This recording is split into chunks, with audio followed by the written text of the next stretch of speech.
여러분 안녕하십니까? 거룩한 안식일 첫 시간을 또 저에게 시간을 활용해 주신 우리 또 목사님과 우리 문막교회 성도님들께 감사를 드립니다. 부족하지만 오늘 또 말씀으로 은혜 받는 시간 갖도록 그렇게 하겠습니다. 오늘은 여호와는 나의 목자라는 말씀으로 은혜 받는 시간 갖도록 하겠습니다. 시편 23편 1절에서 6절에 있는 말씀 우리 다 같이 읽도록 할까요? 여호와는 시작. 여호와는 나의 목자시니 내게 부족함이 없으리로다. 그가 나를 푸른 풀밭에 누이시며 쉴만한 물가로 인도하시는도다. 내 영혼을 소생시키시고 자기 이름을 위하여 의의 길로 인도하시는도다. 내가 사망의 음침한 골짜기로 다닐지라도 해를 두려워하지 않을 것은 주께서 나와 함께 하심이라. 주의 지팡이와 막대기가 나를 안위하시나이다. 주께서 내 원수의 목전에서 내게 상을 차려주시고 기름을 내 머리에 부으셨으니 내 잔이 넘치나이다. 내 평생의 선하심과 인자하심이 반드시 나를 따르리니 내가 여호와의 집에 영원히 살리다. 아멘. 한 유명한 이 배우가 특별 초청 손님으로 사교 모임에 초청이 되었습니다.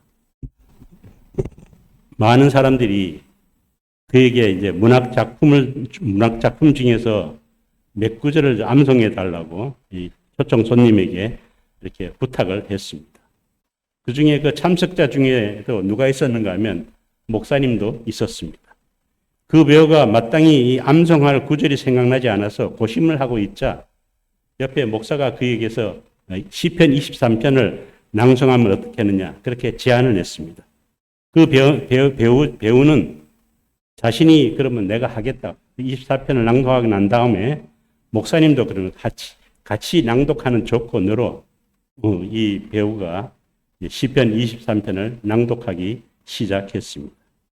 그는 억양의 강세를 조절하면서 음악처럼 흐르는 물처럼 너무나 부드럽고 아름답게 시편 23편을 낭송하였습니다. 그러자 거기에 리셉션에 참석했던 사람들이 우레와 같은 박수가 터져 나왔다는 것입니다.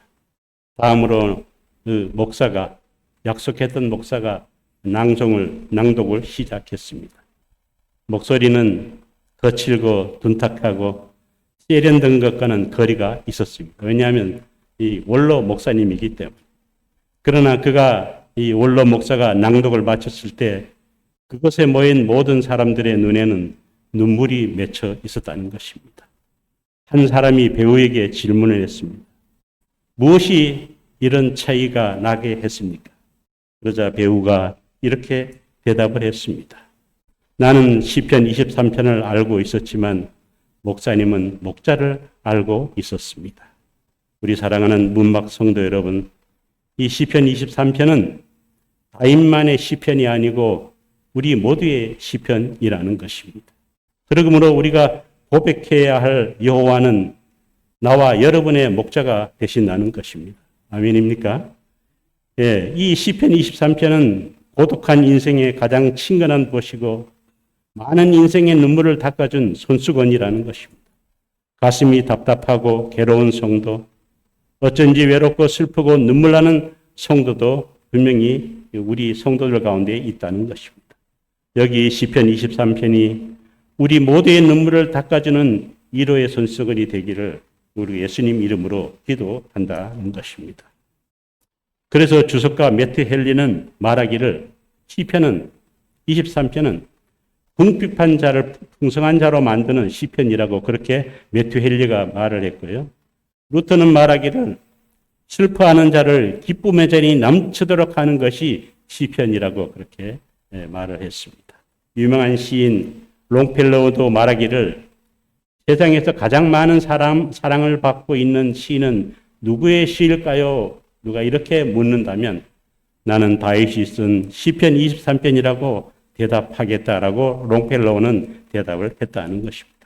우리 본교 우리 주석에도 뭐라고 얘기했는가 하면 어거시트는 순교자의 찬미가 바로 시편 23편이라고 그렇게 기록을 했다는 것입니다. 이와 같이 시편 23편이야말로 수많은 성도들이 암송하고 있는 귀한 말씀이라는 것입니다. 다윗이 이 감명 깊은 시편 23편을 쓰게 된 배경이 있었다는 것입니다. 다윗 왕의 셋째 아들 압살롬은 모든 아들들보다도 인물이 아주 잘났습니다. 그래서 성경에 보면 압살롬이 얼마나 잘났는지 그 머릿결도 아주 급빈 머릿결이 나서서 사람들이 그 압살롬만 보면 인물 잘생겼지 또 머리도 아주 멋져요. 그래서 사람들이 다 그를 이렇게 우러러보고 그렇게 닮고 싶어 했다는 것입니다. 뿐만 아니라 압살롬은 머리도 아주 뛰어나서 무슨 일이든지 치밀한 계획을 세워서 시작하는 이런 철저한 사람이었다는 것입니다. 그러자요, 여러분 사람이 어떻게 해요? 점점 높아지면 뭐가 생겨요? 나도 모르게 마음속에 교만이 싹트기 시작했다는 것입니다. 그러자 이 압살롬이 마음에 교만이 생기기 시작하자 그는 무서운 생각을 하게 되었는데 뭔가 하면 자기가 가만히 계산을 해보니까 이 아버지 다윗 왕이 죽을 날을 죽어야지만 자기가 왕을 이어받겠는데 근데 보니까 아버지가 보니까 다윗이 죽을 날을 생각해 보니까 도저히 죽을 것 같이 언제 죽을지 알 수가 없더라는 것입니다.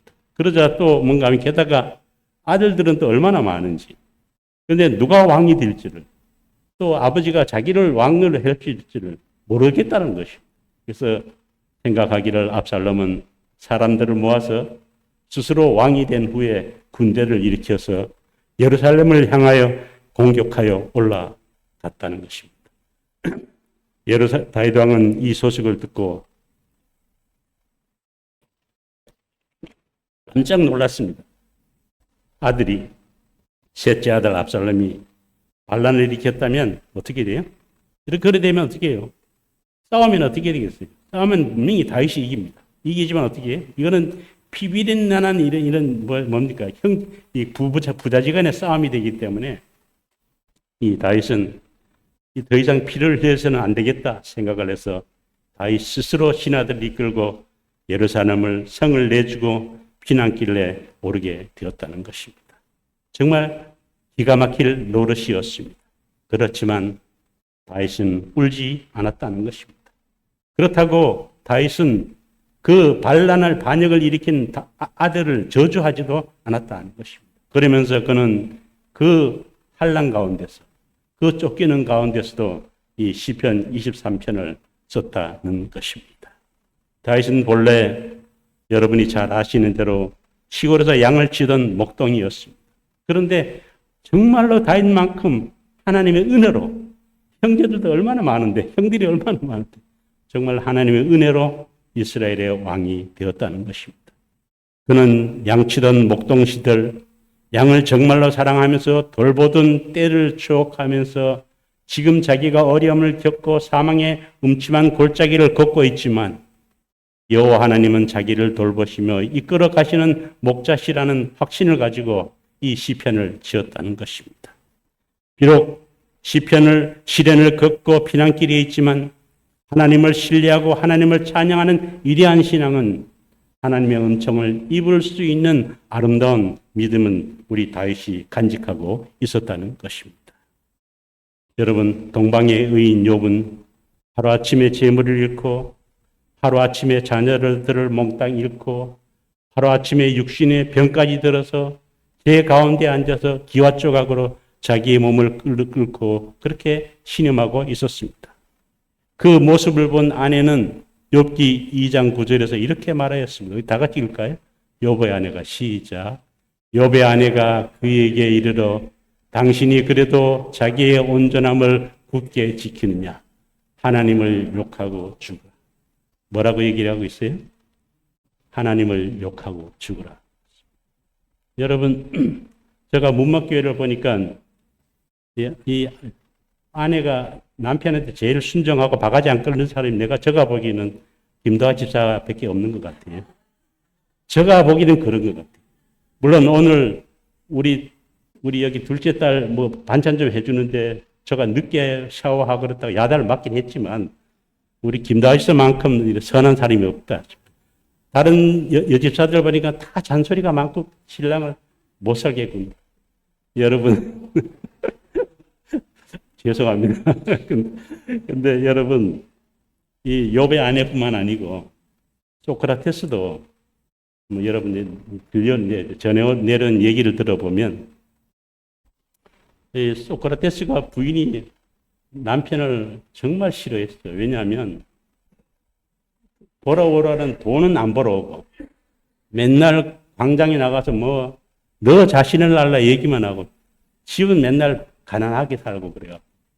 그래서 소크라테스 부인이 하루는 얼마나 화가 나는지 남편이 연설을 하고 있는데 그거 가서 물바가지를 갖다가 양동이를 뒤집어 씌웠습니다. 여러분, 욥의 아내도 왜 화가 났을까요? 왜요? 왜인가 하면 지금으로 말하면 동방의 부자였잖아요. 근데 하루아침에 쫄딱 망했는데 근데 분명히 망했는데 뭔가 하면 하나님을 원망하지 않는 거예요. 그래서 이 욥의 아내가 당신은 하나님을 욕하고 죽으라 그렇게 바가지를 끓기 시작했다는 것이죠. 그런데요. 욥이 욥기 2장 10절에서 이렇게 얘기를 합니다. 우리 다 같이 읽을까요? 그대 말이 시작.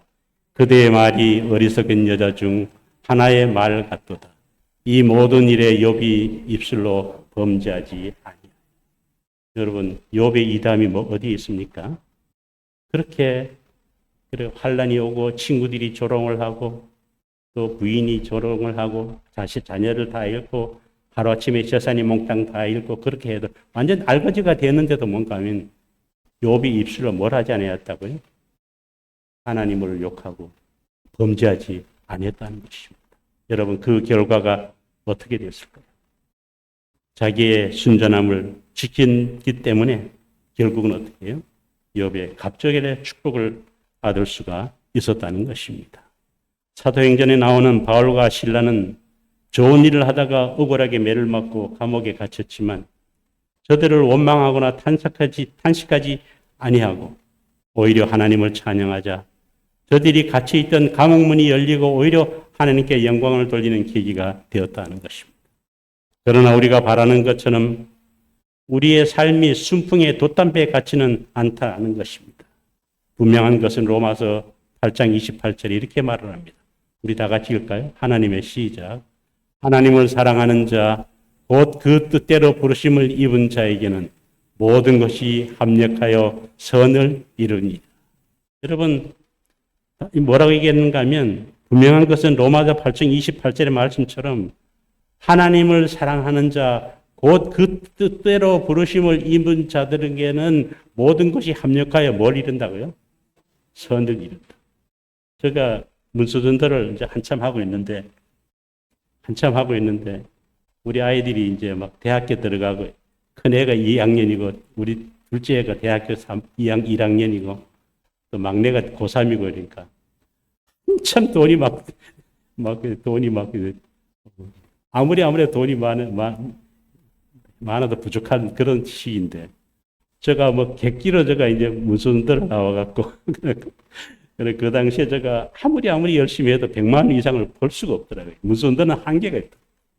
그러다 이제 이 통장에는 막 마이너스 통장은 항상 꽉 차갖고 그래 그때 저는 문서전도를 하면서 항상 저는 어떤 기분이었는가 하면 홍수가 물 가운데 홍수가 막 내려가는데 제가 어디까지 찼는가 하면 여기까지 딱 찼어요. 제가 그때 느낌이 그래요.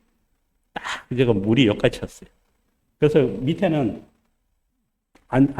물에 안 빠져 죽으려고 돌 이렇게 올라가고 이렇게. 제가 이 셋을 애들 대학 다닐 때 그랬어요.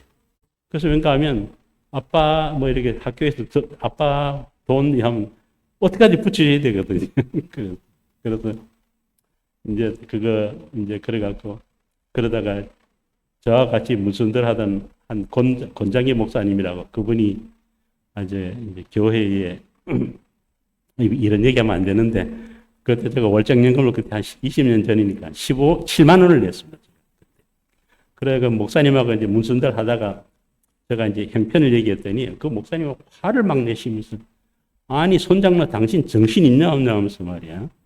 이 애들 키우기도 어려운데 무슨 월정연금 7만 원씩이 내냐고. 당장 그걸 3만 원으로 낮추라. 그렇게 하더라고요. 아, 그래, 그러고 보니 또 그런 것 같아. 이게 뭐, 내가 살아야 되니까. 그래서, 그 다음 달부터 7만 원에서 3만 원 딱 낮췄더니, 거기서 끝나는 게 아니고, 교회 회계 장로가 단박 오더니, 회계 장부를 가져와서, 장모님, 이렇게 내면 어떡합니까? 그래서, 제가 그때 느낀 게 뭔지 아세요? 아, 사람의 마음은, 사람은 사람을 모르고, 누구만 알 수 있어요? 하나님만이 나의 어려움을, 나의 힘듦을, 괴로움을 알 수 있겠구나 하는 것을 제가 그때 깨달은 것이 있다는 것입니다.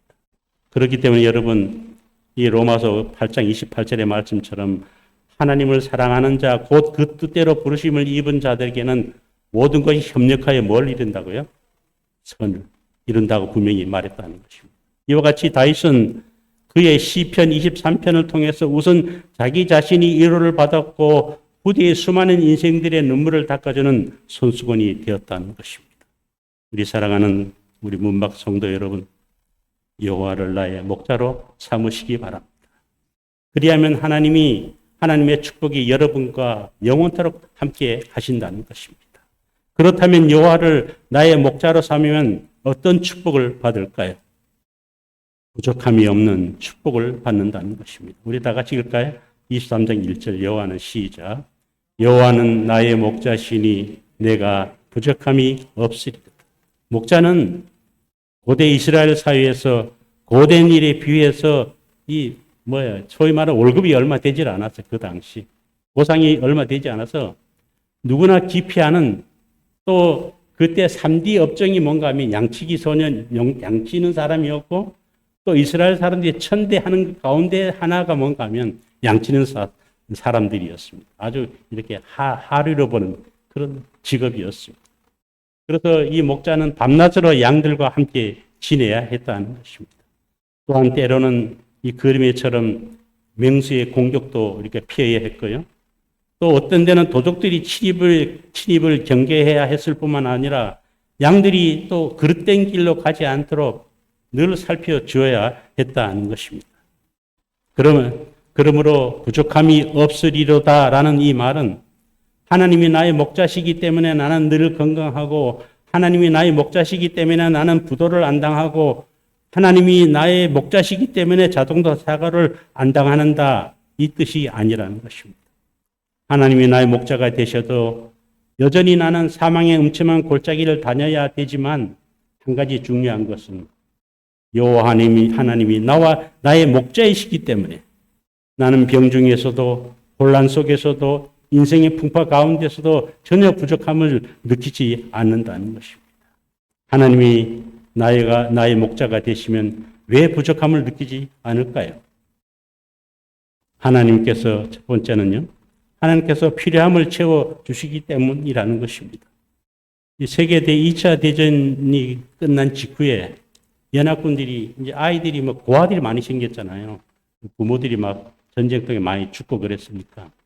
그래서 이제 이 연합군들이, 군인들이 집 없는 아이들, 부모 없는 아이들 모아갖고 커다란 캠프 안에서 애들을 함께 살도록 이렇게 연합군인들이 도와주었습니다. 그러자 아이들이 배불리 먹을 수 있었고, 보살핌을 가운데서도 아이들이 그 부대 막사 안에서 이렇게 살 수가 있었습니다. 그런데 이 고아들이 말이죠, 이상한 게 뭔가 하면, 이상한 게도 이 아들이 밤이 되면 이 아이들이 잠을 이루지 못하고 아들이 불안해하는, 밤만 되면 낮에는 밥도 잘 먹고 잘 놀고 하는데 해만 지고 잠자리만 들면 애들이 막 불안해하는 것입니다. 모든 고아들이 거의 다가. 그래서 그 모습을 이렇게 유심히 관찰했던 어느 심리학자가 한 가지를 생각해내는데 뭔가 하면, 아이들이 이제 자려고 침대 속에 들어가고 나면 각자의 손에 뭘 쥐어줬는가 하면 빵을 한 조각씩 나눠줬습니다. 근데 그것은 그 빵은 먹으라고 준 것이 아니고 그냥 손에 들고 있도록 준 것이었는데 놀랍게도 아이들은요.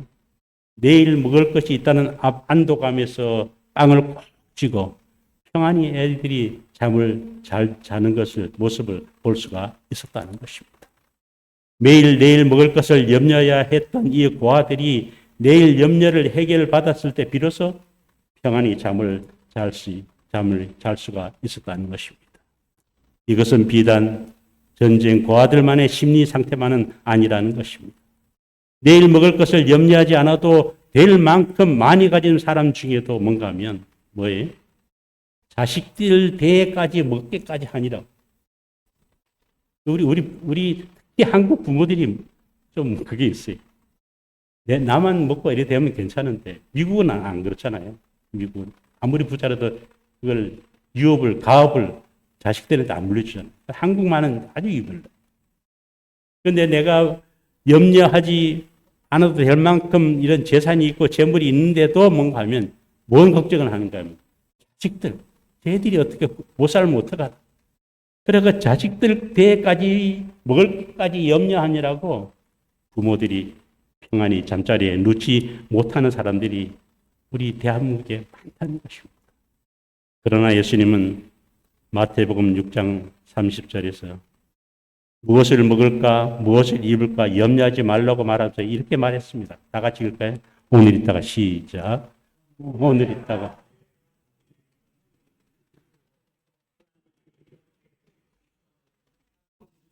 너희일까 보냐.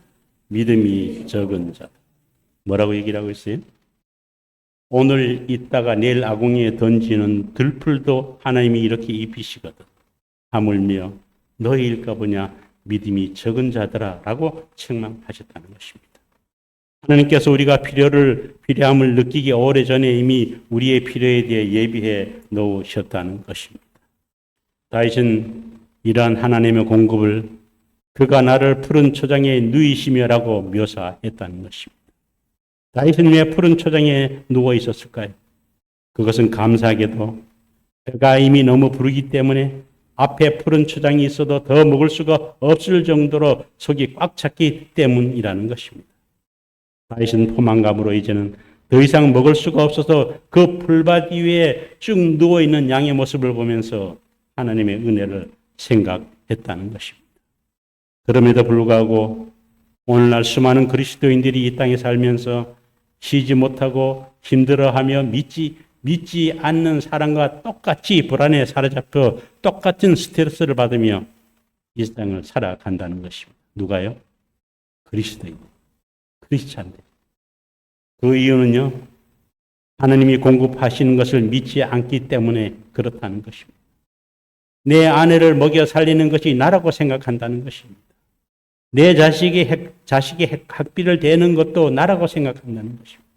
내 삶을 책임지는 것 역시 바로 내 자신이라고 생각한다는 것입니다. 더 나아가서요.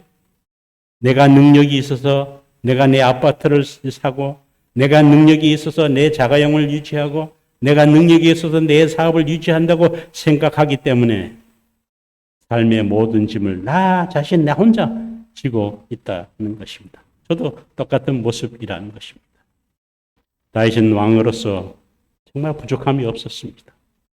왕궁에는 음식과 재물이 쌓여 있었습니다. 그래서 다윗은 자기도 모르게 자신의 능력으로 사는 줄 다윗은 알았다는 것입니다.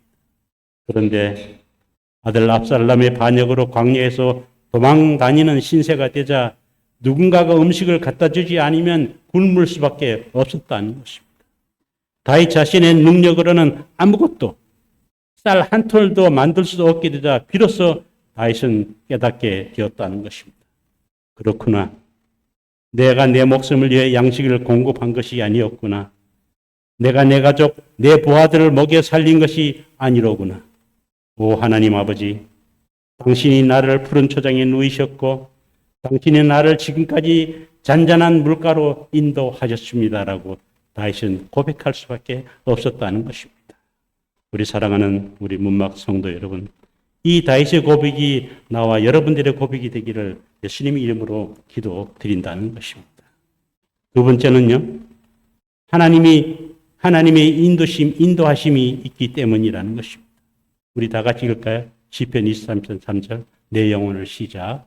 내 영혼을 소생시키시고 자기 이름을 위하여 의의 길로 인도하시는도다. 이스라엘 광야에는요, 길이 굉장히 많은데요.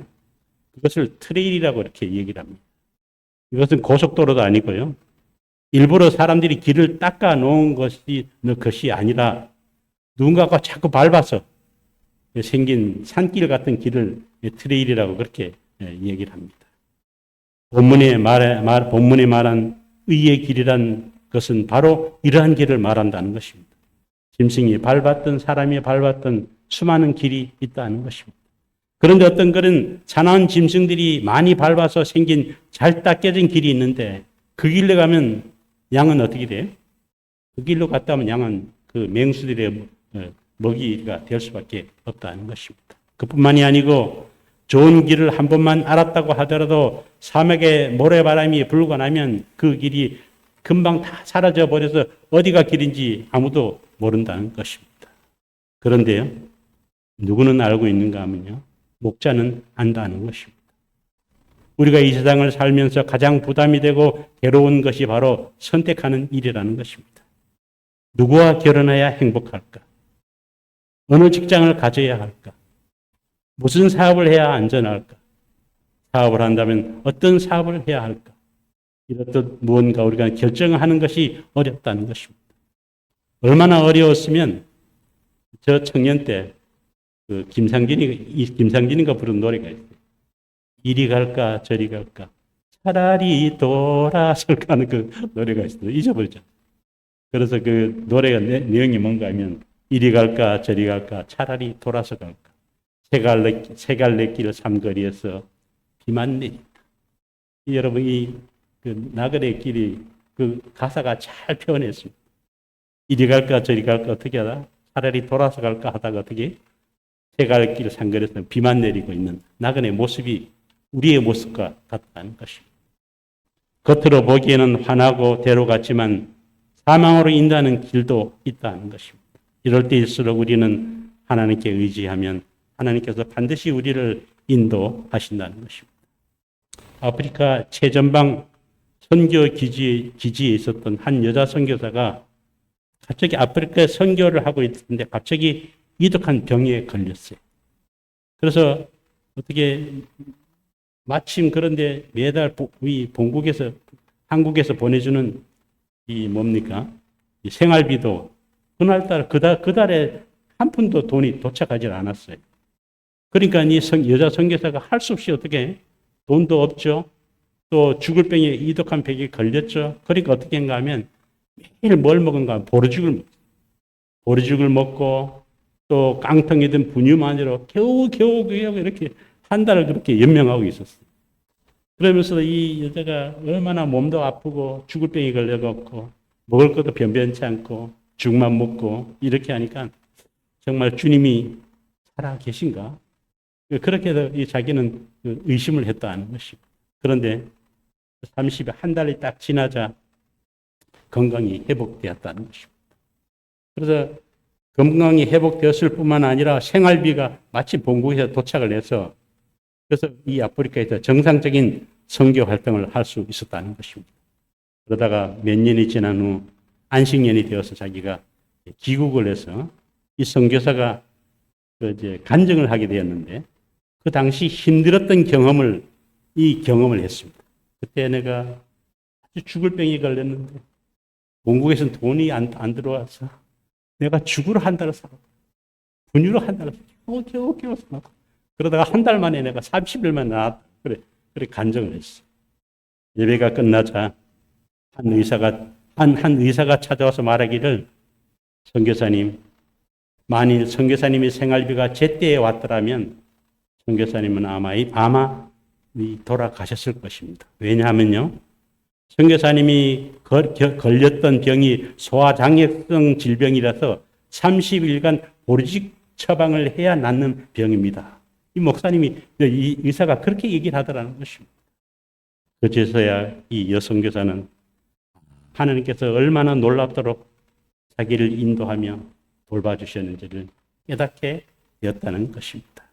여러분, 특별히 다윗은 하나님의 선하심과 인자하심이 그의 삶에 늘 함께하기를 간구했다는 것입니다. 여기 나오는 선하심과 인자하심이라고 하는 이 번역된 히브리어는요, 이 각각이 히브리어로 토브와 허세드라는 낱말로 이렇게 되어 있습니다.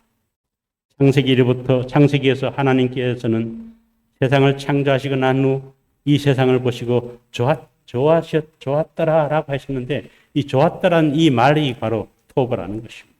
그리고 룻기서에서 롯의 남편인 보아스가 주변 사람들에게 베푼 이 친절을 히브리 말로 헤세드라고 그렇게 얘기를 합니다. 그것은 아무 조건 없이 남에게 베풀어지는 순수한 사랑이라는 것입니다. 하나님이 죄인은 우리들을 구원하시기 위해서 사랑하는 독생자 예수 그리스도를 십자가에서 죽도록 허용하신 바 바로 그 사랑이 뭐예요? 기독교 정신의 본질이라는 것입니다. 여러분, 다윗은 바로 그와 같이 하나님의 무조건적인 사랑이 자신의 평생에 함께 하기를 기도하면서 이렇게 고백하였다는 것입니다. 우리 시편 23편 6절 다 같이 읽을까요? 나의 평생의 시작. 나의 평생의 선하심과 인자하심이 정녕 나를 따르니 내가 여호와의 집에서. 다윗은 이러한 신앙을 가졌기 때문에 기막힌 인생의 좌절의 골짜기에서 낙심하지 않았다는 것입니다. 뿐만 아니라 도리어 그러한 역경의 삶의 음침한 골짜기에서 별을 보면서 노래할 수 있었다는 것입니다. 오늘 우리에게도 다윗과 같은 신앙이 필요하다는 것입니다. 오늘 본문이 우리에게 두 가지 영적 교훈을 주는데요. 첫 번째는 그리스도인의 삶은 부족함이 없다는 것입니다. 믿으십니까? 우리 그리스도인들은 우리가 어떤 경우에도 우리는 하나님께서 우리가 부족함 없이 정말 딱 맞게 몇 길 방탕하지 않게 하나님께서 우리를 부족함 없이 채워주신다는 거예요. 두 번째는요, 그리스도인들은 삶의 안내자가 있어서 목자 되시는 하나님을 우리는 뭐예요? 따라갈 수밖에 없다는 것입니다. 그것이 무슨 길이에요? 그것이 생명의 길이고 그것이 우리를 하늘 가는 영생의 길인 것을 우리에게 말씀했다는 것입니다. 여기 교육이 이렇게 나옵니다. 흥망성쇠의 변화무쌍한 일생을 보내는 동안 다윗은 노래를 통하여 하늘과 교통을 유지하였다. 그렇게 교육은 이야기하고 있습니다. 흥망성쇠와 변화무쌍한 일생을 보내는 동안 다윗은 뭘 통하여? 노래를 통하여. 슬플 때도, 기쁠 때뿐만 아니고 괴로울 때도 그는 노래를 통해서 하늘과 교통을 유지하였다라고 교육은 말하고 있습니다. 우리 사랑하는 우리 문막 성도 여러분, 시편 23편은 다윗의 노래이지만 그것은 또한 모든 성도들의 노래이며 예수 그리스도를 통해 구원의 은혜를 경험한 자들이 불러야 할 천상의 노래라는 것입니다. 사막 같은 인생길을 가는 동안 늘 우리가 이 노래를 기억하고 부르는 축복을 누리실 뿐만 아니라 여호와의 집에 영원히 거하는 축복을 누리시는 저와 여러분들이 되기 바라면서 말씀을 마치겠습니다.